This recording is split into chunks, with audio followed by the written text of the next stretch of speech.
గతంలో ఇప్పుడు ఐటీ శాఖ ఎలా ఉండే, ఇప్పుడు ఉన్నటువంటి కాంగ్రెస్ పార్టీ అధికారంలోకి వచ్చిన తర్వాత ఐటీ శాఖ ఎలా ఉండే? కేటీఆర్ గారి హయాంలో ప్రపంచంలోనే the world's largest technology incubator T hub ని నిర్మించింది. India's largest prototyping facility T works ని నిర్మించింది. గత 18 నెలల కాలంలో కాంగ్రెస్ పాలనలో ఏమి జరిగిందని చెప్పి మేము సూటిగా ప్రశ్నిస్తాం. తెలంగాణ రాష్ట్రంలో కాళేశ్వరం అనేది ఒక వద్దే వద్దు అని చెప్పేసి అధికారులు చెప్తున్నా కూడా అక్కడ కేసీఆర్ విననివి ఒక పంతాని ఆయన మొండి పట్టుదలతో అక్కడ కట్టారు. అక్కడ ప్రాజెక్ట్ కట్టినా కూడా నిలవదు అని చెప్పేసి చెప్పినా కూడా విననటువంటి పరిస్థితి. అక్కడ ఎక్స్పర్ట్ కమిటీ మేడిగడ్డలో ప్రాజెక్ట్ కట్టొద్దు అని చెప్పి వాళ్ళు నివేదిక ఇచ్చారని చెప్పి వీళ్ళు చెప్తా ఉన్నారు. అది కూడా పచ్చి అబద్ధం. This is the best feasible location for building the project, Kaleshwaram project అని చెప్పి. మీరు భయపడి పీపీటీలు పెడుతున్నారా తెలంగాణ రాష్ట్ర కార్యాలయంలో? భయపడే ప్రసక్తే లేదు. ప్రజలకి ఈ రోజు నీళ్ళు అందుతా ఉన్నాయంటే కాళేశ్వరం ప్రాజెక్టు ద్వారానే అందుతా ఉన్నాయి. వాళ్ళేమో అందట్లేదు, దానివల్ల ఉపయోగం లేదని. ఇప్పుడు Volvo Gayatri pump house motor launch చేసి ఈ రోజు వాళ్ళు కాళేశ్వరం ప్రాజెక్టు మీద కేసీఆర్ గారి మీద ఎన్ని అవాండాలని వేస్తారు. కానీ కాళేశ్వరం నీళ్ళు ఆపితే గనక రైతులకు 35,000 కోట్లు రుణమాఫీ చేసినటువంటి ఘనత మాదని వాళ్ళు అంటారు. మీరు ఏం చేయలేదంటారు. ఇప్పుడు ఎలక్షన్లు ఉన్నాయి కాబట్టి, స్థానిక సంస్థ ఎలక్షన్లు ఉన్నాయి కాబట్టి ఏదో ఇప్పుడు ఇచ్చిరు తప్పితే మళ్ళీ భవిష్యత్తులో ఇస్తారన్న నమ్మకం ఏ ఒక్క రైతు కూడా లేదు. లక్షల పెట్టుబడులు చేస్తున్నావు అంటారు. లక్షల కోట్ల పెట్టుబడులు తెచ్చిరన్నారు కదా. ఏవి ఆ పెట్టుబడులన్నీ ఎక్కడున్నాయి? కొన్ని ఆ కంపెనీలతో పాటు కొన్ని బోగస్ కంపెనీలు కూడా ఉన్నాయి. వాళ్ళ బొమ్మడిది ఒకటి, వాళ్ళ తమ్ముంది ఒకటి. 10,000 కోట్లు 15,000 కోట్లు. కేసీఆర్ అప్పు బాగా తెచ్చాడు, దానికి వడ్డీయే నేను 18,000 కోట్లు నెలకి కడుతున్నాను. సుమారు అప్పు అయిందని చెప్పి. కానీ అవన్నీ కూడా మళ్ళీ తిరిగి మనకి సంపద సృష్టించేటువంటి ఇన్వెస్ట్మెంట్స్. స్పెషల్ పర్సన్ ఇంటర్వ్యూలో భాగంగా ఈరోజు మనతో పాటు TSTS X chairman Jaganmohan Rao గారు మన స్టూడియోలో ఉన్నారు. ప్రస్తుతం తెలంగాణ రాష్ట్రంలో రాజకీయాలు హాట్ టాపిక్ గా మారినాయి. మరికొద్ది రోజుల్లో కేసీఆర్ అరెస్ట్ అనేటువంటి వార్తలు కూడా వినిపిస్తున్నాయి. ఇదే అంశంపై మాట్లాడడానికి మనతో పాటు వారు జగన్మోహన్ రావు గారు ఉన్నారు. నమస్తే అండి. నమస్తే అన్న, బాగున్నారా? ఎలా ఉన్నారు? All fine. ఇక పొలిటికల్ ఇష్యూస్ అన్ని ఆన్ గోయింగ్ ఇష్యూస్ నడుస్తూ ఉన్నాయి కదా. ప్రభుత్వం చాతగానితనంతో కేవలం బీఆర్ఎస్ పార్టీని టార్గెట్ చేయడం, బీఆర్ఎస్ పార్టీ నాయకుల మీద బురద జల్లడమే కార్యక్రమంగా పెట్టుకున్నది. సో దాన్ని డిఫెండ్ చేస్తూ ప్రజలకి వాస్తవాలు తెలియజేస్తూ పోతా ఉన్నాం. రైట్ అన్న. ఇప్పుడు చూసినట్లయితే మీరు ఇప్పుడు అధికారంలో లేరు, ప్రతిపక్షంలో ఉన్నారు. గతంలో టీఎస్టీఎస్కి ఎక్స్ చైర్మన్గా పనిచేసినటువంటి మీరు మీ పరిపాలన అప్పుడు ఎలా ఉండే, ఇప్పుడు ఎలా ఉంది? టీఎస్టీఎస్ పరంగా చెప్తున్నారా? Overall TSTS Telangana state technology services అనేది ఉమ్మడి రాష్ట్రంలో ఏపీటీఎస్గా ఉండే. 2014లో టీఎస్టీఎస్గా ఆవిర్భావం చెందింది ప్రత్యేక తెలంగాణ రాష్ట్రంలో. మొదటి ఐటీ శాఖ మంత్రి కేటీఆర్ గారి వారి డిపార్ట్మెంట్లో భాగమైనటువంటి టీఎస్టీఎస్ అనేది రాష్ట్రంలో ఉన్నటువంటి అన్ని డిపార్ట్మెంట్లకి సాఫ్ట్వేర్ మరియు హార్డ్వేర్ యొక్క సేవలు అందించడంతో పాటు రాష్ట్రంలో ఉన్నటువంటి 4,950 మీ సేవా సెంటర్లు, 110 centres directly run by the government, others are franchise. ఇవన్నీ కూడా వీటికి టెక్నికల్ సపోర్ట్ ఇవ్వడంతో పాటు ఎడ్యుకేషనల్ ఇన్స్టిట్యూషన్స్ అయితేనేమి, అన్ని గవర్నమెంట్కి సంబంధించిన ఇన్స్టిట్యూషన్స్ అయితేనేమి, ప్లస్ నీకు పోలీస్ డిపార్ట్మెంట్కి సంబంధించిన టెక్నికల్ సపోర్ట్ అయితేనేమి, all hardware and software support is given by TSTS. అందులో భాగంగా మేము చెప్పుకోదగ్గ ప్రధానమైన అచీవ్మెంట్ ఏంటంటే కేటీఆర్ గారి హయాంలో 2017లో మీ సేవ 2.0 ఆవిర్భావం జరిగింది. గతంలో మీ సేవ ఉండే, దాన్ని మీ సేవ 2.0గా ఆవిర్భావం చేసారు. మీ సేవ 2.0లో భాగంగా టీ వాలెట్ని ఇంట్రొడ్యూస్ చేసారు, టీ యాప్ ఫోలియోని ఇంట్రొడ్యూస్ చేసారు. ఇట్లాంటి ఒక విప్లవాత్మకమైన ఐటీ సేవలని, అంటే ప్రజలు వాళ్ళ పరిపాలనా సౌలభ్యం కోసము ప్రజలు వాళ్ళ ఇంట్లో ఉండే ప్రభుత్వం ద్వారా అందించేటువంటి సేవలను విస్తృతపరచాలన్నటువంటి ఉద్దేశంతో మీ సేవ 2.0ని తీసుకురావడం జరిగింది. ఈరోజు దేశంలో ఉన్నటువంటి 29 రాష్ట్రాలలో తెలంగాణ రాష్ట్రం గవర్నెన్స్లో, అంటే గవర్నెన్స్ సేవలు అందించడంలో నంబర్ 1 స్టేట్గా చాలా, అంటే కేంద్ర ప్రభుత్వం we got that award from the central government. So నీకు సైన్స్ అండ్ టెక్నాలజీ శాఖ మంత్రి, కేంద్ర మంత్రి కూడా తెలంగాణ రాష్ట్రంని అందరూ కూడా ఒక బెంచ్ మార్క్గా తీసుకోవాలి. తెలంగాణ రాష్ట్రంలో గవర్నెన్స్ సేవలు ఏ విధంగా అయితే ఇంప్లిమెంట్ చేస్తూ ఉన్నారో అదేవిధంగా ఇతర రాష్ట్రాలు కూడా గవర్నెన్స్ సేవలని వాళ్ళ పౌరులకు అందించేటువంటి ఆ లైన్ తీసుకోవాలని చెప్పి ఈ నేషనల్ గవర్నెన్స్ కాన్ఫరెన్స్లో వాళ్ళు పిలుపునివ్వడం జరిగింది.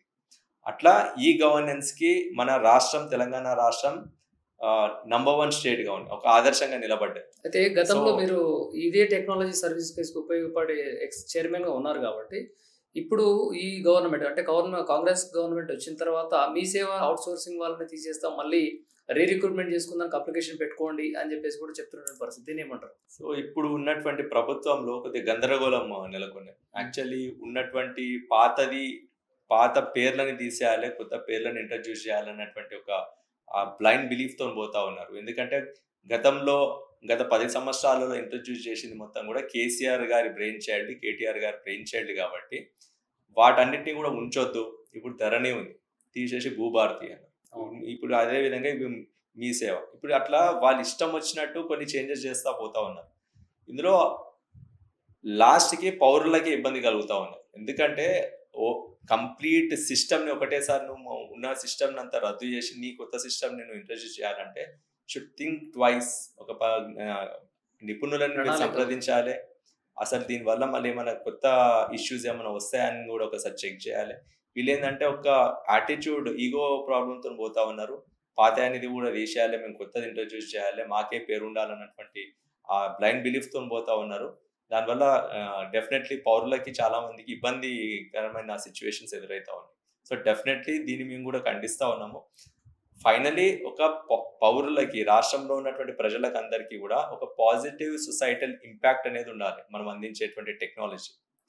అంతే తప్ప ఈగోలకు, యాటిట్యూడ్కు పోయి వాళ్ళని ఇబ్బంది పెట్టే విధంగా ఉండకూడదని చెప్పి ఈ సందర్భంగా ఒకసారి చెప్పదలుచు. అయితే ఇప్పుడు కాళేశ్వరం అనేది చాలా హాట్ టాపిక్ గా మారింది తెలంగాణ రాష్ట్రంలో. కాళేశ్వరం అనేది ఒక వద్దు అని చెప్పేసి అధికారులు చెప్తున్నా కూడా అక్కడ కేసీఆర్ విననివి ఒక పంతాని ఆయన మొండి పట్టుదలతో అక్కడ కట్టారు. అదేవిధంగా అక్కడ మొత్తం ఇసుక దిబ్బలు ఉన్నాయి, అక్కడ ప్రాజెక్ట్ కట్టినా కూడా నిలవదు అని చెప్పేసి కూడా చెప్పినా కూడా విననటువంటి పరిస్థితి, మీరేమంటారు? ఈ ప్రధానంగా ఇప్పుడు ఘోష్ కమిటీ నివేదిక ఆధారంగా వాళ్ళు ఒక 3 ఆరోపణలు చేశారు. మన ఉత్తమ్ కుమార్ రెడ్డి గారు, క్యాబినెట్ మినిస్టర్లు అందరూ కూర్చొని ఉత్తమ్ కుమార్ రెడ్డి గారు 3 ఆరోపణలు చేశారు. మొదటి ఆరోపణ ఏంటంటే తమ్మిడిహట్టి దగ్గరనే ప్రాజెక్ట్ కట్టాలి. ఎందుకంటే గతంలో ఉన్నటువంటి కాంగ్రెస్ ప్రభుత్వం తమ్మిడిహట్టి దగ్గర ప్రాజెక్ట్ కడదాం అనుకున్నది, అక్కడనే కట్టేది ఉండే, దాన్ని మేడిగడ్డ కిందకి షిఫ్ట్ చేసిరు అనేది ప్రధాన ఆరోపణ. రెండో ఆరోపణ ఏంటంటే మీరు అన్నట్టు ఇప్పుడు నిపుణుల కమిటీ అక్కడ ప్రాజెక్ట్ కట్టకూడదు, మేడిగడ్డలో ప్రాజెక్ట్ కట్టకూడదు, ఇక్కడ ఫీజిబుల్ కాదు అని చెప్పిరు అనేది వాళ్ళు చేసేటువంటి రెండో ఆరోపణ. దాన్ని పట్టించుకోకుండా కేసీఆర్ గారు కట్టిరు అనేది వాళ్ళు చేసేటువంటి రెండో ఆరోపణ. అదేవిధంగా మూడో ఆరోపణ ఏంటంటే completely sole decision of the chief minister, KCR గారి సోల్ డిసిషన్ ఇది, ఎవరు మాట వినకుండా కట్టిండు అని చెప్పేది వాళ్ళు చేసినటువంటి మూడో ఆరోపణ. ఇక్కడ మనము చర్చించాల్సినటువంటి విషయం ఏంటంటే ఇది నిజంగానే ఘోష్ కమిటీ రిపోర్ట్. వాళ్ళు ఘోష్ కమిటీ ఇచ్చినటువంటి నివేదిక 665 పేజీలు ఉన్నదని వాళ్ళే చెప్తా ఉన్నారు. కానీ అందులో నుండి కొన్ని పేజీలు మాత్రమే చూయించి, ఒక నివేదిక 60 పేజీలు మాత్రమే ప్రకటించారు చూయించి వాళ్ళకి కావాల్సిన దానిలో నుంచి వాళ్ళ ఆరోపణలు చేయడం అనేది దీన్ని ఖచ్చితంగా ఖండిస్తా ఉన్నాము. వాళ్ళు దమ్ముంటే పూర్తి 665 పేజీల నివేదికను బయట పెట్టాలనేది మేము చేసినటువంటి డిమాండ్. ఈయన హరీష్ రావు గారు కూడా చీఫ్ సెక్రటరీ గారిని కలిసి మొత్తం 665 పేజీల రిపోర్ట్ని బయట పెట్టాలని చెప్పి డిమాండ్ చేసిర్రు. ఖచ్చితంగా out side the assembly or inside the assembly BRS party నాయకులందరూ కూడా దీని మీద ఖచ్చితంగా సమాధానం చెప్పడానికి సిద్ధంగా ఉన్నారు. వీళ్ళు చేసినటువంటి ఆరోపణలన్నీ కూడా దొంగ ఆరోపణలు. మీరు అన్నారు ఇప్పుడు తమ్మిడిహట్టి దగ్గర ప్రాజెక్ట్ ఎందుకు కట్టలేదు అన్నారు. నేను మీకు 3 రీజన్ చెప్తాను. నేను తమ్మిడిహట్టి దగ్గర ప్రాజెక్ట్ కడితే it is on the border of Telangana and Maharashtra.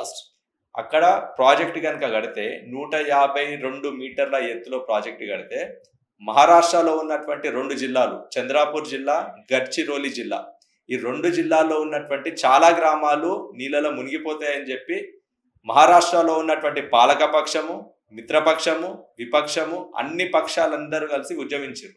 మేము ఇక్కడ మీరు ఏం చేసినా సరే మేము ప్రాజెక్టు కట్టనిచ్చే ప్రసక్తే లేదు అని చెప్పి వాళ్ళు మనకి గతంలోనే తెలంగాణ ఉమ్మడి రాష్ట్రంలో ఉన్నప్పుడే వాళ్ళు హెచ్చరికలు జారీ చేశారు, మేము కట్టనీయమని చెప్పి. ఆ క్లియరెన్స్ లేకుండా మనం ప్రాజెక్ట్ కట్టొచ్చు అని వీళ్ళు అనుకోవడం అనేది వీళ్ళ మూర్ఖత్వం. రెండవది ఏంటంటే అక్కడ చాప్రాల్ వైల్డ్ లైఫ్ శాంక్చురీ ఉన్నది. చాప్రాల్ వైల్డ్ లైఫ్ శాంక్చురీ కూడా ఇక్కడ ప్రాజెక్ట్ కడితే దానికి నీకు థ్రెట్ ఉందని చెప్పి నీకు క్లియర్ కట్గా అక్కడ ఇన్ఫర్మేషన్ ఉన్నది. చాప్రాల్ వైల్డ్ లైఫ్ శాంక్చురీలో రిజర్వ్లో వీ హ్యావ్ టైగర్స్ ఉన్నాయి, లెపర్స్ ఉన్నాయి, రేర్ స్పీషీస్ ఆఫ్ బర్డ్స్ ఉన్నాయి. అదొక ట్రాపికల్ ఫారెస్ట్. అది అట్లాంటి ఒక ఫారెస్ట్ స్టేక్లో పెట్టి నేషనల్ గ్రీన్ ట్రిబ్యునల్ పర్మిషన్ ఇవ్వదు, national wild life protection permission ఇవ్వరు, ఫారెస్ట్ డిపార్ట్మెంట్ పర్మిషన్ ఇవ్వదు, ఏ పర్మిషన్లు లేకుండా తమ్మిడిహట్టి దగ్గర ప్రాజెక్ట్ ఎట్లా కడతామని వీళ్ళు అనుకున్నారు. మూడో రీజన్ ఏంటంటే కేంద్ర జలవనరుల శాఖ మంత్రి ఉమాభారతి గారు 2016లోనే మనకి లెటర్ రాయడం జరిగింది. సెంట్రల్ వాటర్ కమిషన్ ఉమాభారతి గారు కలిసి లెటర్ రాయడం జరిగింది. మీరు అనుకున్నట్టు ఇక్కడ ప్రాజెక్టు కడితే, తమ్మిడిహట్టి దగ్గర ప్రాజెక్టు కడితే 165 టీఎంసీల నీటి లభ్యత మీకు వస్తుంది అని మీరు అనుకుంటున్నారు. కానీ ఇక్కడ మీరు ప్రాజెక్టు కడితే అందులో 60 టీఎంసీలు ఎగువ రాష్ట్రమైనటువంటి మహారాష్ట్రనే ఉపయోగించుకునేటువంటి పరిస్థితి ఉంటుంది. అట్లాంటి పరిస్థితులలో మీకు 100 టీఎంసీలు కూడా మీకు దొరకవు అని చెప్పి క్లియర్ కట్గా ఉమాభారతి గారు రాసి on letter, it's a documented proof, on letter రాసి మీరు ఆల్టర్నేటివ్గా ఇంకెక్కడన్నా చూడండి అని చెప్పి ఉమాభారతి గారు స్పష్టంగా లెటర్లో రాయడం జరిగింది. సెంట్రల్ వాటర్ కమిషన్ కూడా దీన్ని ఆమోదించడం జరిగింది. ఏది ఒకవేళ 152 మీటర్ల హైట్లో మనం ప్రాజెక్ట్ కడితే ఇది పరిస్థితి. సో ఏ కోశాన చూసినా కూడా అక్కడ ప్రాజెక్ట్ నిర్మించేటువంటి పరిస్థితి లేదు అని చెప్పేది స్పష్టంగా అర్థమైపోయింది. రెండో ఆరోపణ ఏంటంటే అక్కడ ఎక్స్పర్ట్ కమిటీ మేడిగడ్డలో ప్రాజెక్టు కట్టొద్దు అని చెప్పి వాళ్ళు నివేదిక ఇచ్చారని చెప్పి వీళ్ళు చెప్తా ఉన్నారు. అది కూడా పచ్చి అబద్ధం. వాస్తవానికి వాళ్ళు ఇవ్వలేదు. నేను అధికారులు చెప్పలేదా? ఎక్స్పర్ట్ కమిటీ, రిటైర్డ్ ఇంజనీర్ల కమిటీ అక్కడికి వెళ్ళిన వారు వాళ్ళు ఒక సర్వే చేసినారు. ఒక సర్వే వ్యాప్కోస్ అని ఒక కన్సల్టెన్సీ ఉన్నది. వ్యాప్కోస్ అనే కన్సల్టెన్సీ గతంలో యూపీఏ ప్రభుత్వంలో ఉన్నప్పుడు కూడా ఇదే కన్సల్టెన్సీ సేవలు వాళ్ళు అందుకున్నారు. అదే కన్సల్టెన్సీని ఉపయోగించుకొని వాళ్ళు ఇచ్చినటువంటి సర్వే ఆధారంగా నిడార్ సర్వే అని చేశారు. ఆ సర్వే ఆధారంగా వాళ్ళు ఒక రిపోర్ట్ ఇవ్వడం జరిగింది మన ప్రభుత్వానికి, కేసీఆర్ గారికి. ఆ రిపోర్ట్లో ఏం చెప్పారంటే మేడిగడ్డ వద్ద మీరు ప్రాజెక్ట్ని నిర్మించినట్టయితే ఇక్కడి నుండి డైరెక్ట్గా మిడ్ మానేర్ డ్యామ్కి మీరు నీళ్లు తరలించడం అనేది సాధ్యం కాకపోవచ్చు. ఎందుకంటే మధ్యలో సింగరేణి కోల్ బెల్ట్ ఉంది. ఈ కోల్ బెల్ట్ని దాటుకొని direct transfer of water from Medigadda to mid Maner is not possible అని చెప్పి వాళ్ళు ఒక నివేదిక ఇచ్చారు. బట్ రీమోడలింగ్ చేసిన తర్వాత, ఇదే కాళేశ్వరం ప్రాజెక్ట్ని రీమోడలింగ్ చేసిన తర్వాత మేడిగడ్డతో పాటు అన్నారం, సుందిల్లా బ్యారేజీలు కూడా నిర్మించిన తర్వాత this is the best feasible location for building the project, Kaleshwaram project అని చెప్పి ఇదే ఎక్స్పర్ట్స్ కమిటీ ఇచ్చినటువంటి నివేదిక, అఫిడవిట్ మీద ఇచ్చినటువంటి నివేదికని డాక్యుమెంటెడ్, నేను చెప్తున్న ప్రతి మాటకు కూడా ఒక డాక్యుమెంటెడ్ ప్రూఫ్. జగన్మోహన్ గారు ఒక విషయం చెప్పండి, సిడబ్ల్యూసి మీకు నివేదిక అంటే ఆఫ్టర్ ప్రాజెక్ట్ కంప్లీషన్ అయిపోయిన తర్వాత కూడా సిడబ్ల్యూసి మీకు అంటే ప్రాజెక్ట్ బాగుంది అని చెప్పేసి ఒక సర్క్యులర్ మీకు ఇష్యూ చేసి ఎగ్జాక్ట్ చేసినాక కూడా ఇవి కాంగ్రెస్ పార్టీ ఇప్పుడు వచ్చిన తర్వాత కాళేశ్వరం అనేది, కూలేశ్వరం అనేది చాలా బహిరంగ సభల్లో కూడా చెప్తున్నారు. లక్షల ఎకరాలకు మాగానే పండడమేమో కానీ లక్షల కోట్లు కమిషన్ కి కోసమే ఆ ప్రాజెక్టును కట్టారని చెప్పేసి కేసీఆర్ మీద ఉన్నటువంటి ఆరోపణ. దీనికి ఏమంటారు? ఇప్పుడు ఇది పెద్ద కుట్ర, రాజకీయ కుట్ర జరిగింది. కాంగ్రెస్, బీజేపీ రెండు పార్టీలు కలిసి డ్రామా ఆడినాయని చెప్పి మెల్లగా అందరికి ప్రజలకు అర్థమవుతా ఉంది. ఇక్కడ మీరు సిడబ్ల్యూసి మాత్రమే కాదు, ఈ sole decision of the chief minister అని చెప్పి వాళ్ళు మూడో ఆరోపణ చేశారు కదా. Sole decision of the CM KCR గారు కాదు, అది అన్ని విభాగాలు, అన్ని అప్రూవల్స్, అన్ని క్లియరెన్సెస్ వచ్చిన తర్వాత నిర్మించినటువంటి ప్రాజెక్టే అది. మీకు సెంట్రల్ హైడ్రాలజీ కమిషన్ నుంచి క్లియరెన్స్ ఉన్నది, ఇంటర్స్టేట్ మ్యాటర్స్ నుంచి క్లియరెన్స్ ఉన్నది, ఇరిగేషన్ ప్లానింగ్ నుంచి క్లియరెన్స్ ఉన్నది, మినిస్ట్రీ ఫర్ ట్రైబల్ అఫేర్స్ నుంచి క్లియరెన్స్ ఉన్నది, ministry for farming and agriculture and farmer welfare నుంచి పర్మిషన్ ఉన్నది, ministry for environment, forest and climate changes నుంచి ఉన్నది, technical analysis committee, cost appraisal, centre for soil and material research station నుంచి, ఇట్లా 11 వివిధ బోర్డుల నుండి, డైరెక్టరేట్ల నుండి, మినిస్ట్రీల నుండి, అన్నిట్ల నుండి క్లియరెన్సెస్ ఉన్న తర్వాత అదే నివేదికని మన తెలంగాణ రాష్ట్రంలో అసెంబ్లీలో మొట్టమొదటిసారిగా, అటు ఉమ్మడి రాష్ట్రంలో కావచ్చు, తెలంగాణ రాష్ట్రంలో కావచ్చు, ముఖ్యమంత్రి గారు మొట్టమొదటిసారిగా పవర్ పాయింట్ ప్రెజెంటేషన్ ద్వారా అసెంబ్లీలో ఉన్నటువంటి సభ్యులకందరికీ కూడా కాళేశ్వరం ప్రాజెక్టు గురించి వివరించి సభ్యులకందరికీ కూడా ఆ ప్రాజెక్టు మీద చర్చించేటువంటి అవకాశం కల్పించిన తర్వాత గవర్నర్ గారి ప్రసంగంలో దాన్ని పొందుపరిచిన తర్వాత ఈ ప్రాజెక్ట్ని నిర్మించడం జరిగింది. క్యాబినెట్ అప్రూవల్ కూడా జరిగింది. క్యాబినెట్ అప్రూవల్ కాలేదని చెప్పి మళ్ళీ అబద్ధాలు ఆడుతూ ఉన్నారు. క్యాబినెట్ అప్రూవల్ కూడా చెప్తే ఎగ్జాక్ట్లీ ప్రతి ఒక్క మాటకి డాక్యుమెంటరీ ఎవిడెన్స్ ఉన్నది. రీసెంట్లీ మా పార్టీ నాయకులు హరీష్ రావు గారు పవర్ పాయింట్ ప్రెజెంటేషన్ ఇవ్వడం జరిగింది తెలంగాణ భవన్. అసలు ఏ డాక్యుమెంట్ ఎప్పుడున్నది? ఇప్పుడు మీరు ఉమాభారతి గారు రాసినటువంటి రిపోర్ట్ కావచ్చు, సెంట్రల్ వాటర్ కమిషన్ ఇచ్చినటువంటి రిపోర్ట్ కావచ్చు, నేను చెప్పినటువంటి అన్ని విభాగాలు అన్ని విభాగాలకు సంబంధించినటువంటి క్లియరెన్సెస్ కావచ్చు, క్యాబినెట్ అప్రూవల్కి సంబంధించినటువంటి డాక్యుమెంట్ కావచ్చు, అసెంబ్లీలో ఇచ్చినటువంటి పవర్ పాయింట్ ప్రెజెంటేషన్కి సంబంధించినటువంటి వీడియో ప్రూఫ్లు కావచ్చు, ప్రతి ఒక్కటి కూడా డాక్యుమెంటెడ్గా పవర్ పాయింట్ ప్రెజెంటేషన్లో పొందుపరిచారు. ఈ రోజు అసెంబ్లీలో దీని మీద చర్చించాలని చెప్పి బీఆర్ఎస్ పార్టీనే డిమాండ్ చేస్తా ఉన్నారు. 665 పేజీల రిపోర్ట్ని మీరు ముందు బయట పెట్టండి, దీని మీద ఖచ్చితంగా చర్చించాలి. చర్చించినాక ప్రతి ఒక్క దానికి మీరు చేసినటువంటి దొంగ ఆరోపణకి ప్రతి ఒక్క దానికి మీరు సమాధానం చెప్పేటువంటి అవకాశం కల్పించాలి. ప్రజలకు నిజానిజాలు తెలవాలి. మీరు పాలన చాతగాక మీరు ఇచ్చినటువంటి 6 గ్యారంటీలు 420 హామీలు అమలు చేసేటువంటి చాతగాక మీరు చేస్తున్నటువంటి దొంగ డ్రామాలు, ఈ పొలిటికల్ డ్రామాలన్నీ కూడా ప్రజలు అర్థం చేసుకోవాలని చెప్పి బీఆర్ఎస్ పార్టీనే డిమాండ్ చేస్తా ఉన్నది. జగన్మోహన్ గారు 650 పేజీలు కలిగినటువంటి నివేదిక వీళ్ళు ప్రత్యేకించి ఒక 60 పేజీలు ప్రకటించడానికి గల కారణం ప్రధానంగా ఏమై ఉంటుంది అంటే పొలిటికల్ ఇది ఒక వాళ్ళకు అనుగుణంగా ఉన్నటువంటి పేపర్లను మాత్రమే ప్రకటించి మిగిలిన దాంతో దాచిపెట్టేటువంటి ప్రక్రియ చేస్తున్నట్రా. ఇప్పుడు కేసీఆర్ గారిని ఎదుర్కోవడానికి కాంగ్రెస్, బీజేపీ 2 పక్షాలు ఏకమైతాయి. ఈ ప్రతి ఒక్క సందర్భంలో మనం చూస్తా ఉన్నాం. ఈ 2 పార్టీలు జాతీయ స్థాయిలో 2 వేరే వేరే పార్టీలు, కానీ కేసీఆర్ గారిని ఎదుర్కోవడానికి మాత్రము వాళ్ళు నిర్మోహమాటంగా 2 పార్టీలు ఒకటే స్టాండ్ తీసుకుంటాయి, ఒకటే డ్రామాని కలిసికట్టుగా ఆడుతూ ఉంటారు. ఇప్పుడు ఈ ఉత్తమ్ కుమార్ రెడ్డి గారు చేసినటువంటి దొంగ ఆరోపణలని బీజేపీ పార్టీ నాయకులు కూడా అదే చెప్తా ఉన్నారు. మీరేమి ఇట్లా అంటారు, బీజేపీలో బీఆర్ఎస్ పార్టీ విలీనం చేస్తున్నారు, పొత్తు పార్టీలన్నీ కలిపేసుకుంటారు అని చెప్పేసి అంటారు. ఎప్పుడు కలుపుకుంటారు? ఈ మాటలు తెలంగాణ రాష్ట్రం రాకముందు నుంచి ఇప్పటి వరకు మనం వింటనే ఉన్నాం. అంటే 2014 గంగాధర్ గారు, ఇప్పుడు 2014లో మన తెలంగాణ రాష్ట్రం ఆవిర్భవించింది. తెలంగాణ రాష్ట్రం ఇస్తున్నది మేమే అని చెప్పి కాంగ్రెస్ వాళ్ళు ప్రచారం చేసుకున్నారు. అప్పుడు ఆ టైంలో ఏం ప్రచారం చేసిండ్రు?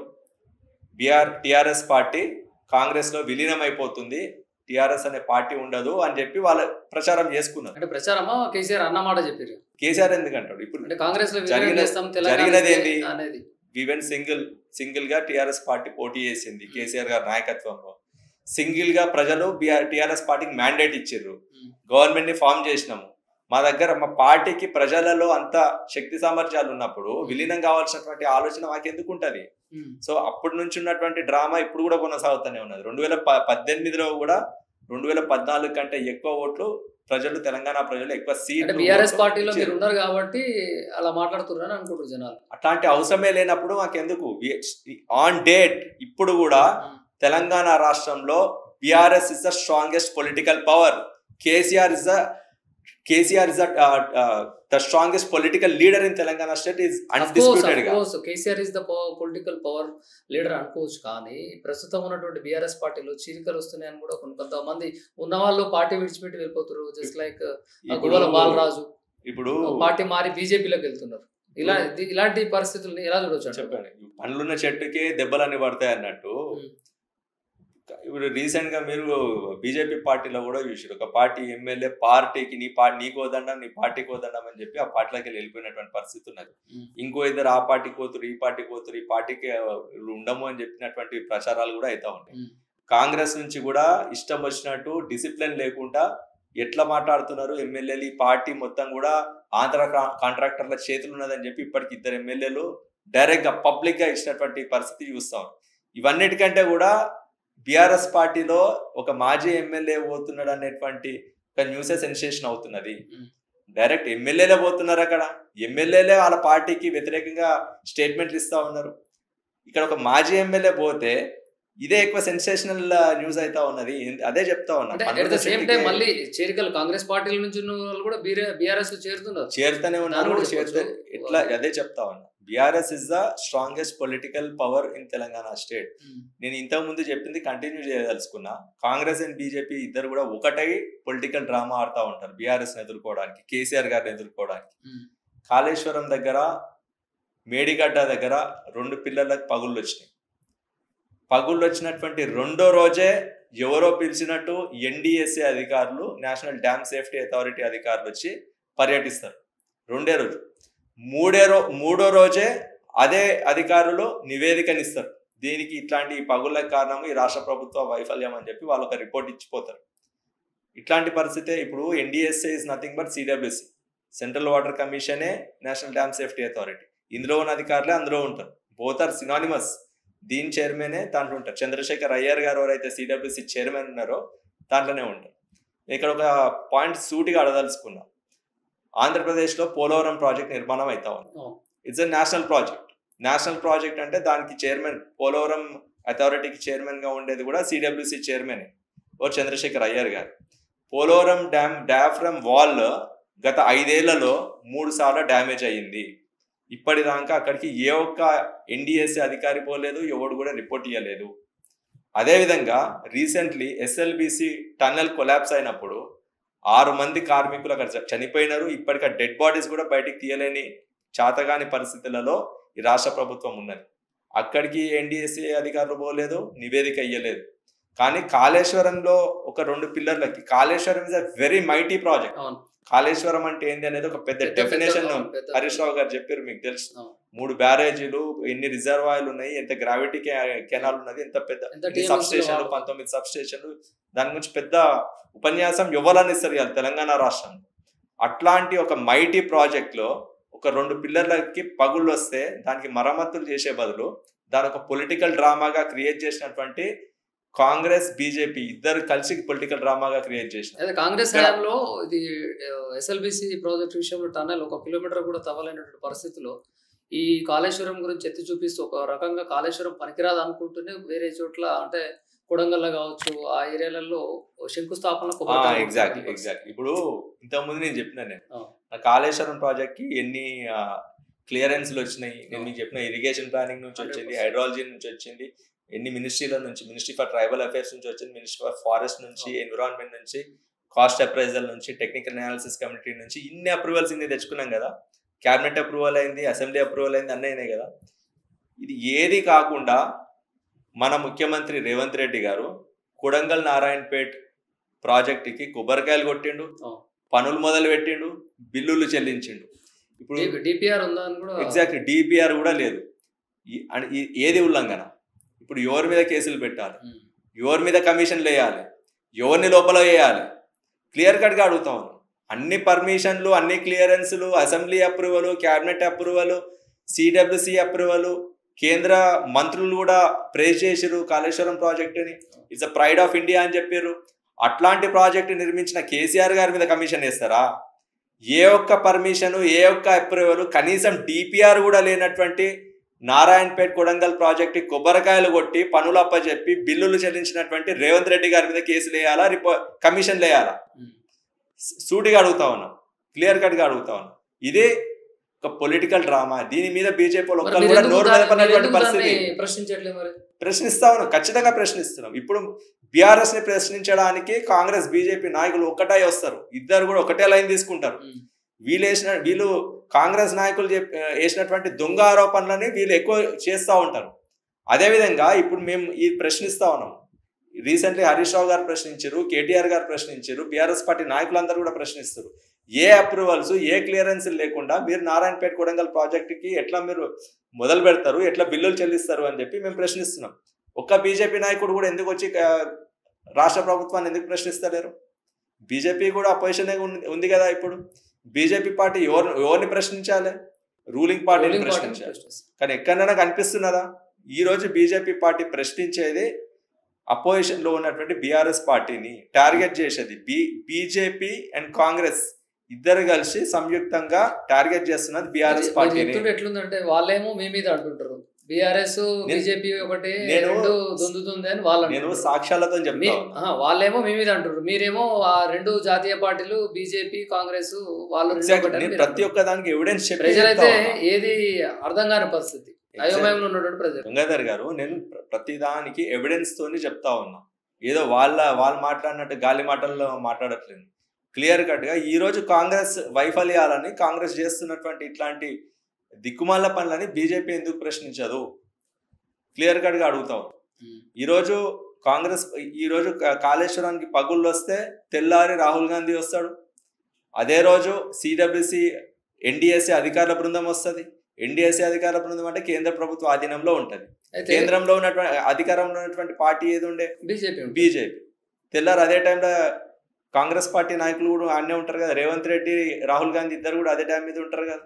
అంటే వీళ్ళందరూ కలిసి చేస్తున్నటువంటి డ్రామా ఇది. ఇద్దరు కూడా ఒకటే లైన్ తీసుకొని ఒకటే లైన్ తీసుకొని బీఆర్ఎస్ పార్టీని టార్గెట్ చేస్తున్నటువంటి పరిస్థితి. కేసీఆర్ ని అరెస్ట్ అని వస్తున్నటువంటి వార్తలు. చెప్తా అరెస్ట్ చేస్తే ఏంటి పరిస్థితి? అరెస్ట్ అవుతారా? ఇప్పుడు గంగాధర్ గారు ఇంతసేపు అదే మాట్లాడు. వాళ్ళు చేసినటువంటి 3 ఆరోపణలు, ఈ 3 ఆరోపణలు కూడా దొంగ ఆరోపణలు. ఒక్క దానిలో కూడా బలం లేదు అని చెప్పి మేము స్పష్టంగా చెప్తా ఉన్నాం. త్వరలో జైలుకి వెళ్ళిపోతాడు కేసీఆర్. ఎట్లా చెప్తారు? అంటే 1,00,000 కోట్లు అవినీతి చేశాడు, దాంట్లో కమిషన్ల కోసమే అని చెప్పేసి అంటారు కదా, ఆరోపిస్తున్నారు. తర్వాత ఒకటి మిగిలింది when the complete procedure and process is followed, అన్ని డిపార్ట్మెంట్లు, మినిస్ట్రీలు, మీరు భయపడి పీపీటీలు పెడుతున్నారా తెలంగాణ రాష్ట్ర కార్యాలయం? ప్రజలకు నిజాలు చెప్పాలి కదా, ప్రజలకు నిజాలు చెప్పాలి. గుమ్మడికాయ దొంగ ఎవరంటే భుజాలు తడుకున్నట్టు భయపడే ప్రసక్తే లేదు. ప్రజలకి ఈ రోజు నీళ్ళు అందుతా ఉన్నాయంటే కాళేశ్వరం ప్రాజెక్టు ద్వారానే అందుతా ఉన్నాయి. వాళ్ళేమో అందట్లేదు, దానివల్ల ఉపయోగం లేదని. ఇప్పుడు ఎవరు ఈ Gayatri pump house motor launch చేసిర్రు? కాంగ్రెస్ పార్టీ ఎమ్మెల్యేనే కదా ఆన్ చేసిండు. అవి ఓల్ నీళ్ళు కాళేశ్వరం నీళ్ళే కదా. ఈ రోజు వాళ్ళు కాళేశ్వరం ప్రాజెక్టు మీద, కేసీఆర్ గారి మీద ఎన్ని అవాండాలనే చేస్తారు, కానీ కాళేశ్వరం నీళ్ళు ఆపితే గనక ఊర్లలో, గ్రామాలలో ఉన్నటువంటి రైతులు, ప్రజలే తిరగబడి కొట్టేటువంటి పరిస్థితి ఉంటది. కాబట్టి ఆ నీళ్ళు ఆపలేని పరిస్థితులలో, నిస్సహాయ పరిస్థితులలో గచ్చంద్రం లేక ఇదే కాంగ్రెస్ నాయకులు పోయి కాళేశ్వరం నీళ్ళని ఈరోజు పొలాలకు వదులుతున్నటువంటి పరిస్థితి. ఈరోజు మేడిగడ్డ సముద్ర మట్టానికి 80 మీటర్ల ఎత్తులో ఉంటది. కుండపోచమ్మ సాగర్ సముద్ర మట్టానికి 618 మీటర్ల హైట్కి అక్కడ నుండి లిఫ్ట్ ఇరిగేషన్ల ద్వారా తీసుకొచ్చి ఇక్కడికి తీసుకొస్తా ఉన్నాం.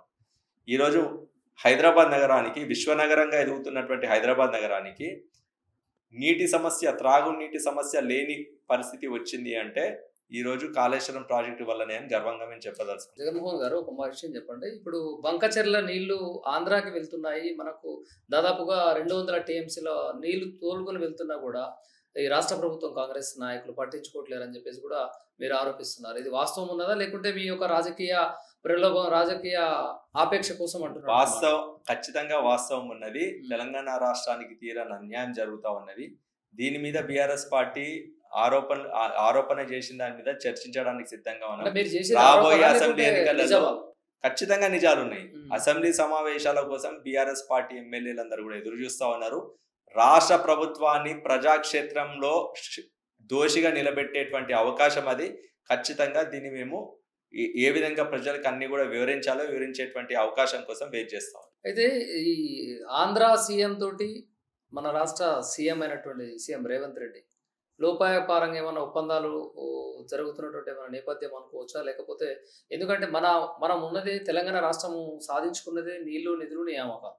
అయితే మన నీళ్లు అటు తోలుకెళ్ళిపోతుంటే ఒక ప్రెస్ మీట్లో కూడా మన నీటి బొట్టును ఒక్క చుక్క కూడా పోనీయను అన్నటువంటి ముఖ్యమంత్రి. మరి ఈ గోదావరి జలాలు, బంకచెర్లకు సంబంధించినటువంటి 200 టీఎంసీలు వాటర్ పోతుంటే ఏం చేస్తున్నారు? మాటలు కోటలు దాటుతాయి అంటారు, చేతలు మన కాంపౌండ్ దాటాయి అంటారు చూడు. అదే విధంగా ఇప్పుడు మనం చెప్తున్నటువంటి ఆరోపణలు కాదు ఇది.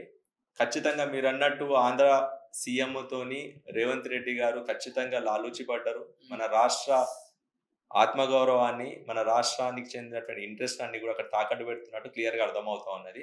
ఆంధ్ర కాంట్రాక్టర్లందరూ కూడా ఈరోజు తెలంగాణలో రాజ్యమేలుతున్నారని చెప్పి డైరెక్ట్గా ఆరోపించింది మేమే కాదు. డైరెక్ట్ అనిరుద్ రెడ్డి గారు ఎమ్మెల్యే కాంగ్రెస్ పార్టీ, కోమటిరెడ్డి రాజగోపాల్ రెడ్డి గారు ఎమ్మెల్యే కాంగ్రెస్ పార్టీ. కాంగ్రెస్ పార్టీకి ఉన్నటువంటి 64 మంది ఎమ్మెల్యేలలో ఆ 2 ఎమ్మెల్యేలు డైరెక్ట్గా క్లియర్ కట్గా పబ్లిక్గా ఇచ్చినటువంటి స్టేట్మెంట్స్, తెలంగాణ రాష్ట్రంలో రేవంత్ రెడ్డి గారి ముఖ్యమంత్రి నాయకత్వంలో ఈరోజు ఆంధ్ర కాంట్రాక్టర్లందరూ కూడా రాజ్యం వెళ్తా ఉన్నారు. ఈరోజు రాష్ట్రం మొత్తం కూడా వాళ్ళ చేతిలోనే ఉన్నది అని చెప్పి స్పష్టంగా, సూటిగా, కేటగారికల్గా ఈరోజు వాళ్ళు చెప్పారు. అంటే మన రాష్ట్ర పరిస్థితి ఎట్లున్నదో, రేవంత్ రెడ్డి పాలన ఎట్లున్నదో మనం విమర్శించాల్సిన అవసరం లేదు, ఆ పార్టీ ఎమ్మెల్యేలే విమర్శిస్తాం. అయితే గతంలో ఐటీ శాఖకు కేటీఆర్ మంత్రిగా ఉన్నటువంటి పరిస్థితి, గతంలో ఇప్పుడు ఐటీ శాఖ ఎలా ఉండే, ఇప్పుడు ఉన్నటువంటి కాంగ్రెస్ పార్టీ అధికారంలోకి వచ్చిన తర్వాత ఐటీ శాఖ ఎలా ఉండే? మీరు రిలేటెడ్ ఐటీ శాఖకు ఉన్నారు కాబట్టి.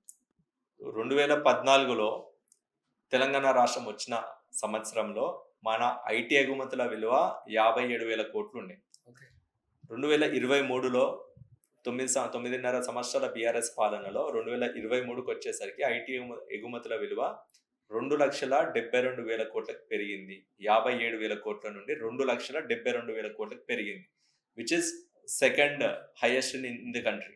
కర్ణాటక తర్వాత, కర్ణాటకకి బెంగళూరు హబ్ ఉంది కాబట్టి అది మనకంటే కొద్దిగా ముందుంది కాబట్టి స్లైట్ డిఫరెన్స్ అది కూడా. ఇంకొక 2 సంవత్సరాలు బీఆర్ఎస్ పాలనే కొనసాగినట్టయితే మనం టాప్లోకి వచ్చేసేటోళ్ళం. అదేవిధంగా కేటీఆర్ గారి ఐటీ శాఖ పనితీరు ఎంత అద్భుతంగా ఉన్నదో, కేసీఆర్ గారి బ్రెయిన్ చైల్డ్ ప్రాజెక్ట్స్ కూడా మన ఐటీ శాఖ ఐటీ డిపార్ట్మెంట్ కింద ఎట్లాంటి బ్రెయిన్ చైల్డ్ ప్రాజెక్ట్స్ వచ్చినాయి అనేది అందరికీ తెలిసినటువంటి విషయం. ఈరోజు మన తెలంగాణ రాష్ట్రంలో అన్ని మన టెక్నో జైంట్ కంపెనీస్ ఉంటాయి. నీకు గూగుల్ కావచ్చు, ఫేస్బుక్ కావచ్చు, మైక్రోసాఫ్ట్ కావచ్చు, మెడిట్రాన్ కావచ్చు, ఇట్లాంటి కంపెనీస్ అన్ని కూడా they have the largest headquarters in America or some companies have in Europe. The second largest headquarters is in Hyderabad. ఈరోజు గర్వంగా చెప్పుకుంటా ఉన్నాం. ఈ హెడ్ క్వార్టర్స్ అన్ని కూడా మన హైదరాబాద్ నగరంలో ఈ టెక్నోజెంట్ కంపెనీల సెకండ్ లార్జెస్ట్ హెడ్ క్వార్టర్స్ అన్ని కూడా మన హైదరాబాద్ నగరానికి బీఆర్ఎస్ పార్టీ హయాంలో కేసీఆర్ గారి నాయకత్వంలో వచ్చినాయి అని చెప్పుకోవడానికి గర్వంగా చెప్పుకుంటా ఉన్నాం.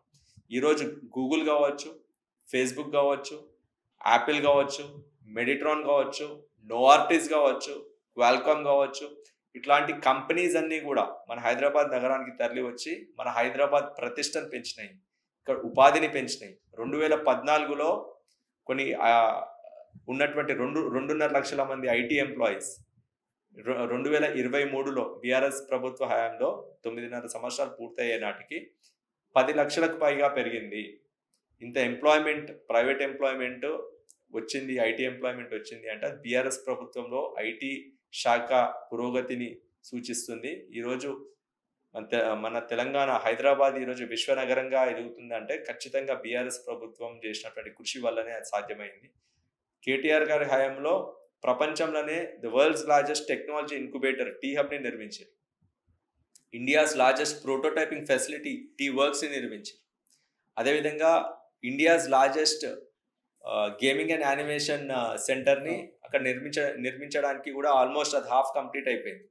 ఇట్లా వరల్డ్స్ లార్జెస్ట్ ఇన్నోవేషన్ క్యాంపస్ని మన హైదరాబాద్ నగరంలో నిర్మించాలని చెప్పి కేటీఆర్ గారి నాయకత్వం, కేటీఆర్ గారి ఐటీ శాఖ మంత్రిగా ఉన్నప్పుడు ఇవన్నీ కూడా ఆవిష్కరణలు అన్నీ కూడా జరిగినాయి. ఇన్ని కంపెనీస్ వచ్చినాయి, ఇంత ఐటీ పురోగతి జరిగింది, ఇన్ని ఇనిషియేటివ్స్ అన్ని కూడా తీసుకున్నామని చెప్పి గర్వంగా చెప్తాం. గత 18 నెలల కాలంలో కాంగ్రెస్ పాలనలో ఏమి జరిగిందని చెప్పి మేము సూటిగా ప్రశ్నిస్తాం. ఒక్క డెవలప్మెంట్ ఉందా? లేదా స్కిల్ యూనివర్సిటీకి శంకుస్థాపన భూమి పూజ చేసారు లాస్ట్ ఇయర్. ఇప్పుడు అవి బేస్మెంట్లు పడ్డాయి, పిల్లర్లు అయితే. అపార్ట్ ఫ్రమ్ దట్ వీళ్ళు గ్రౌండ్ మీద చూపించే ఒక్క డెవలప్మెంట్ అంటే వీళ్ళే తీసుకొచ్చి ఇనిషియేట్ చేసి వీళ్ళే డీల్ క్లోజ్ చేసి ఇప్పుడు గ్రౌండ్ మీద కన్స్ట్రక్షన్ స్టార్ట్ అయిన ఒక్క డెవలప్మెంట్ మీరు చూపించండి. ఐఎమ్ క్లియర్లీ ఆస్కింగ్, మిమ్మల్ని అడుగుతున్నా. కాంగ్రెస్ ప్రభుత్వం వాళ్ళు ఏమంటున్నారంటే మేము ఈ రోజు వచ్చి అధికారంలోకి వచ్చి ఒక 20 నెలలు అయింది కాబట్టి 1 by 1 క్లియర్ చేస్తామని చెప్పేసి డెఫినెట్లీ. కానీ నేను అనేది ఏంటంటే ఒక్కటి గత ఏడాదిన్నర కాలంలో 20 నెలల్లో ఒక్క డెవలప్మెంట్ ఆన్ గ్రౌండ్ చూపించండి. ఇప్పుడు దావోస్ పోయారు, వీళ్ళు టోక్యో పోయినారు, లండన్ పోయారు, అమెరికా పోయారు, లక్షల కోట్ల పెట్టుబడులు తెచ్చిరన్నారు కదా. ఏవి ఆ పెట్టుబడులన్నీ ఎక్కడున్నాయి, ఎక్కడ గ్రౌండ్ చేసిరు, ఎక్కడ మొదలైనాయి? ఇప్పుడు కొన్ని కంపెనీల పేర్లు చెప్పిరారు. కొన్ని ఆ కంపెనీలతో పాటు కొన్ని బోగస్ కంపెనీలు కూడా ఉన్నాయి. వాళ్ళ బొమ్మడిది ఒకటి, వాళ్ళ తమ్ముంది ఒకటి, 10,000 కోట్లు 15,000 కోట్లు. ఆ కంపెనీ టర్న్ ఓవర్ చేస్తే రూపాయి ఉంటుంది, వాళ్ళు పెట్టినటువంటి పెట్టుబడి చూస్తే 20 రూపాయలు ఉంటుంది. ఎట్లా సాధ్యమవుతుంది? రూపాయి టర్న్ ఓవర్ ఉన్న కంపెనీ 20 రూపాయల పెట్టుబడి అయినా పెడతారా? అట్లాంటి బోగస్ ఇన్వెస్ట్మెంట్స్ తీసుకొచ్చి ప్రజలను మభ్యపెట్టేటువంటి పరిస్థితి కనిపిస్తూ ఉన్నాయి. వేరే రియల్ ఇన్వెస్ట్మెంట్స్ ఏమన్నా ఉన్నాయంటే వీళ్ళు ప్రకటనలు చేసారు, అవన్నీ కూడా గ్రౌండ్ కాలే. అంటే ప్రభుత్వం మీద నమ్మకం లేక ఈరోజు ఎవరు ముంగటికి రావట్లేదు.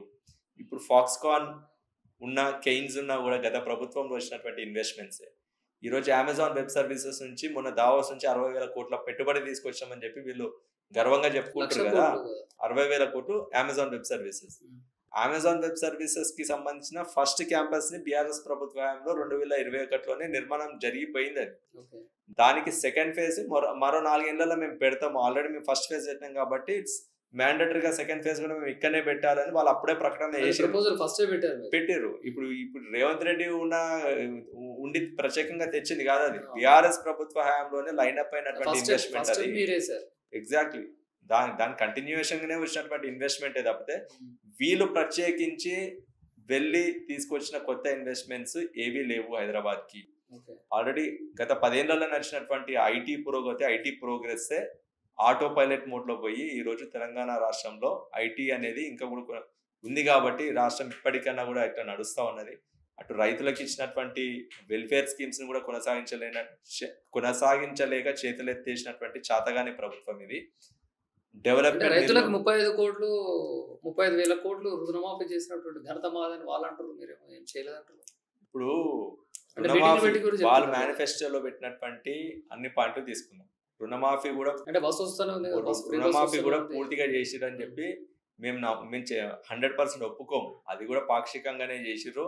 ప్లస్ రైతు భరోసా అని చెప్పి ఇప్పుడు రైతు బంధు కేసీఆర్ గారు నిర్విరామంగా గత 8 సంవత్సరాల నుంచి ఇచ్చారు కదా. ఇప్పుడు వీరు రైతు భరోసా అని పేరు మార్చారు. ఇప్పుడు ఎలక్షన్లు ఉన్నాయి కాబట్టి, స్థానిక సంస్థ ఎలక్షన్లు ఉన్నాయి కాబట్టి ఏదో విధంగా దాన్ని ఇప్పుడు ఇచ్చిర్రు తప్పితే మళ్ళీ భవిష్యత్తులో ఇస్తారన్న నమ్మకం ఏ ఒక్క రైతు కూడా లేదు. ఈ ప్రభుత్వం అన్ని విభాగాల్లో అన్ని అంశాల్లో విఫలమైందని చెప్పి ప్రజలకు అర్థమైపోయింది. డెవలప్మెంట్లో జీరో, వెల్ఫేర్లో జీరో, సంక్షేమంలో అభివృద్ధిలో గత బీఆర్ఎస్ ప్రభుత్వ పాలనలో ఎక్కడ కూడా పోటీ పడలేక సాధారణంగా ప్రతిపక్షంలో ఉన్న వాళ్ళందరూ అధికారంలో ఉన్న పార్టీపై బురద జల్లే ప్రయత్నం చేస్తున్నారు. మీరు కూడా అట్నే ఆ ప్రయత్నం చేస్తురా? ఇప్పుడు అంటే ఫ్రీ బస్ ఇచ్చారు, విపక్షం అనేది 200 కరెంటు వాళ్ళు ఇస్తున్నారు. మేము చెప్తున్నాం కదా, ఇప్పుడు 6 గ్యారంటీలు ఇచ్చారు. 6 గ్యారంటీలలో అర గ్యారంటీ మాత్రమే అమలైందని చెప్పి కేటీఆర్ గారు చాలా వేదికల మీద చెప్పారు. 6 గ్యారంటీ ఏంటంటే మీరు చెప్పినటువంటి ఆ ఫ్రీ బస్, ఇంకా మిగతా చెప్పినటువంటి ఏ ఒక్క హామీ కూడా ఏ ఒక్క గ్యారంటీ కూడా అమలు చేయలేనటువంటి పరిస్థితులలో వీళ్ళు ఉన్నారు. చేయరు కూడా, చేతులు ఎత్తేసారు. ఎవరన్నా ఇప్పుడు వెల్ఫేర్ స్కీమ్స్ గురించి ఏమైనా అడుగుతారేమో అన్నటువంటి ముందు జాగ్రత్తతోని కొన్ని వేదికల మీద రేవంత్ రెడ్డి గారు స్పష్టంగా చేతులు ఎత్తేసారు. మా దగ్గర దమ్మిడి రూపాయి లేదు, మా దగ్గర రూపాయి లేదు, అప్పు అడిగితే కూడా ఇచ్చేటోడు లేడు. అంటే కేసీఆర్ అప్పు బాగా తెచ్చాడు, దానికి వడ్డీయే నేను 18,000 కోట్లు నెలకి కడుతున్నాను అంటున్నాను. ఈ రోజు అప్పు కాలేదా? అప్పు అయింది. 7 లక్షల కోట్ల రూపాయలు అప్పు తెలంగాణ కేసీఆర్ 7 లక్షల కోట్లు అనేది వాళ్ళు చెప్తున్నటువంటి వాళ్ళ లెక్కలు, వాళ్ళు చెప్తున్న దొంగ లెక్కలు అవి. ఇంతకుముందు చేసినట్టు దొంగ సుమారు 4 లక్షల కోట్లు అప్పయిందని చెప్పి బీఆర్ఎస్ ప్రభుత్వ హయాంలో. కానీ అవన్నీ కూడా మళ్ళీ తిరిగి మనకి సంపద సృష్టించేటువంటి ఇన్వెస్ట్మెంట్స్. ఈరోజు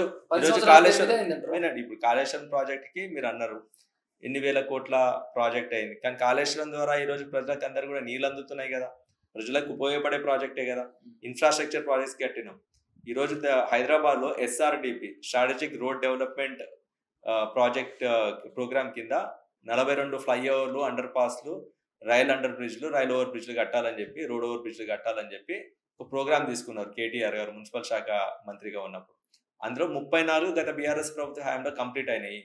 ఇప్పుడు రేవంత్ రెడ్డి గారు ఓపెన్ చేసినటువంటి ఆ బౌదూర్పుర ఫ్లైఓవర్ కావచ్చు, గచ్చిబౌలి ఫ్లైఓవర్ కావచ్చు, అది కూడా బీఆర్ఎస్ ప్రభుత్వ హయాంలోనే 60-70% కంప్లీట్ అయినాయి. ఇప్పుడు దాన్ని ఒక 10-20% కంప్లీట్ చేసి పోయి రిబన్ కటింగ్ చేసి ఇప్పుడు వాళ్ళ ఖాతాలో వేసుకున్నటువంటి పరిస్థితి.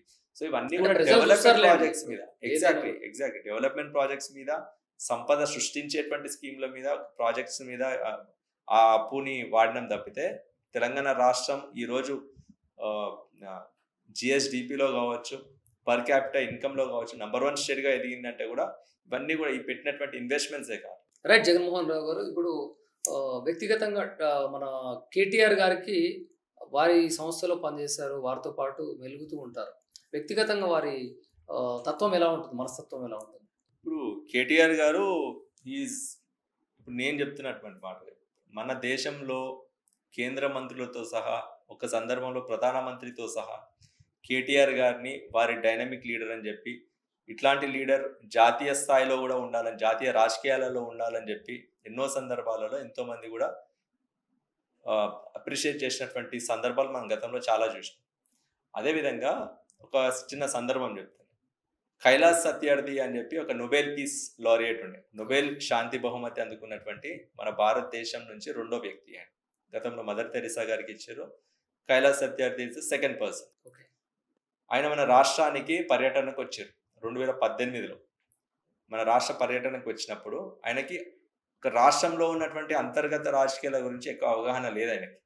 దేశ ప్రధానమంత్రి ఎవరో తెలుసు, ప్రెసిడెంట్ ఎవరో తెలుసు, రాష్ట్రాలకి ముఖ్యమంత్రులు ఎవరో తెలుసు, తెలంగాణ రాష్ట్రానికి కేసీఆర్ గారు, ఇట్లా మన అప్పట్లో మన ఆంధ్రప్రదేశ్ రాష్ట్రానికి చంద్రబాబు నాయుడు అని చెప్పి ఇట్లా బేసిక్ పొలిటికల్ నాలెడ్జ్ ఆయనకు ఉన్నాయి.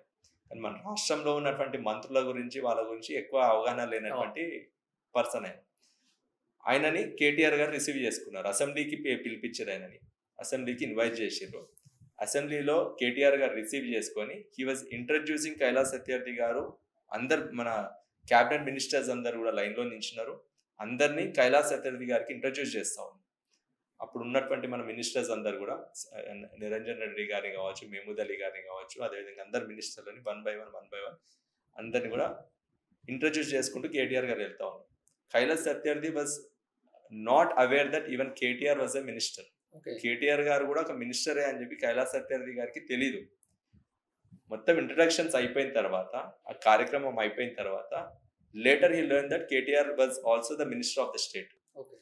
స్టేజ్ మీద కైలాస్ సత్యార్థి గారు చెప్పారు, I was not knowing that KTR was also the minister, is the minister of the state. I thought he might be a technocrat engaged with the Telangana government from Los Angeles or New York. America నుండో ఎక్కడ నుండో తెలంగాణ ప్రభుత్వము engage చేసుకుందేమో ఇట్లాంటి ఎవరన్నా dignitaries వచ్చినప్పుడు వాళ్ళు receive చేసుకోవడానికి చేయడానికి అనుకునేది. సో అట్లా స్కిల్ ఉన్నటువంటి నాకు దావోస్ వెళ్ళినా కూడా ఏ విధంగా తెలంగాణను అక్కడ రిప్రజెంట్ చేయాలనేటువంటి చేసిందనేటువంటి అంశాలు మనం అందరం కూడా చూసాం.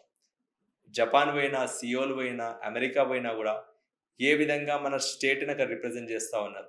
యాపిల్ మన రాష్ట్రంలో వాళ్ళ కార్యాలయాన్ని ఏర్పాటు చేసినప్పుడు టిమ్ కుక్ గారిని ఏ విధంగా రిసీవ్ చేసుకున్నారు, వాళ్ళకి ఇచ్చినటువంటి ఆ స్పీచ్ కూడా ఎంత వైరల్ అయింది. మన దేశంలో ఉన్నటువంటి అన్ని వర్గాల ప్రజలందరూ కూడా, అందరు నాయకులు కూడా కేటీఆర్ గారిని ఏ విధంగా అప్రిషియేట్ చేసినారు అనేది అందరం కూడా చూసినాం. ఎన్ని కంపెనీలు గత 10 సంవత్సరాల్లో కేటీఆర్ గారి నాయకత్వంలో మన రాష్ట్రానికి వచ్చినాయి, వాళ్ళ కార్యాలయాలు మన రాష్ట్రంలో పెట్టినాయి. 2.5 లక్షలుగా ఉన్నటువంటి ఆ ఐటీ ఎంప్లాయీస్ 10 లక్షల సంఖ్యకి ఏ విధంగా పెరిగింది అన్ని నంబర్స్లో చెప్తాను. 57,000 కోట్లుగా ఉన్నటువంటి ఐటీ గుమ్మతులు 2,72,000 కోట్లకి ఎట్లా పెరిగింది.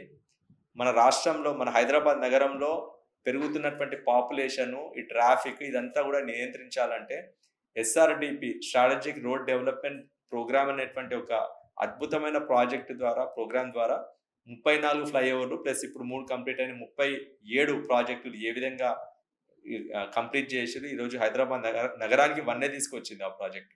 ఇవన్నీ చేసిరు అనేది నంబర్స్ లో మనకు కనిపిస్తున్నటువంటి ప్రొఫెషనల్ వైజ్ గా తను చేసినటువంటి ఐటీ శాఖకు చేసినటువంటి సేవలు.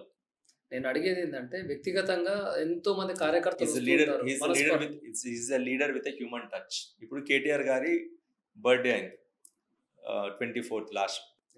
కేటీఆర్ గారు నా బర్త్డేకి ఎవరు కూడా హంగు, ఆర్భాటాలు, కేక్ కటింగులు, క్రాకర్స్ ఇవన్నీ కూడా ఎవరు చేయకూడదు. సాధ్యమైనంత స్థాయిలో ప్రతి ఒక్క నాయకులు, బీఆర్ఎస్ పార్టీ నాయకులు అవసరమైన వారికి సహాయం చేయండి. గిఫ్ట్ ఎ స్మైల్ అనే ఒక ఇనిషియేటివ్ ని తీసుకొచ్చారు. ఆ ఇనిషియేటివ్ ద్వారా ఇప్పుడు గతంలో అధికారంలో ఉన్నప్పుడు చెప్తున్నా, కేటీఆర్ గారు కాల్ ఇచ్చినప్పుడు దివ్యాంగులకి, వికలాంగులకి 1400 3-wheeler వెహికల్స్ ని ఇవ్వడం జరిగింది. మా పార్టీ నాయకులు, బీఆర్ఎస్ పార్టీ నాయకులు ముందుకు వచ్చి 1400 మందికి 110 అంబులెన్స్లని, ఒక్క అంబులెన్స్ 25 లక్షల కాస్ట్ ఉంటుంది. 110 అంబులెన్స్లని పర్సనల్ కెపాసిటీలో నాయకులందరూ కూడా వాళ్ళ పర్సనల్ కెపాసిటీలో వాళ్ళ డబ్బుతోని ప్రజలకు వినియోగించే విధంగా, ఫ్రీగా వినియోగించే విధంగా అందరు కూడా గిఫ్ట్ ఎ స్మైల్ కార్యక్రమంలో వాళ్ళందరూ కూడా డొనేట్ చేయడం జరిగింది. అదేవిధంగా కొన్ని వేల సంఖ్యలో చాలా మంది బీఆర్ఎస్ పార్టీ నాయకులు అందరూ కూడా ముందుకు వచ్చి, ఎన్ఆర్ఐలతో సహా ముందుకు వచ్చి కావాల్సిన వారికి, ఎవరికైతే ఆ సహాయం అవసరం ఉన్న వారికి విద్యాపరంగానో వైద్యపరంగానో చాలా మార్గాలలో సహాయం చేయడం జరిగింది. ఇప్పుడు ఏ ఒక్క నాయకుడు, ఇప్పుడు అధికారంలో ఉన్నటువంటి ఏ ఒక్క నాయకుడు కూడా ఇట్లాంటి ఒక కాల్, ఇట్లాంటి ఒక ఇనిషియేటివ్ ఇవ్వాలన్నటువంటి ఆలోచన కూడా వారు రావట్లేదు. ప్రయత్నం చేయడం సంగతి వేరే విషయం, కనీసం ఆ ఆలోచన కూడా చేయట్లేదు. కేటీఆర్ గారు he is a leader with a human touch అని చెప్పడానికి ఇది ఒక నిదర్శనం. సూపర్.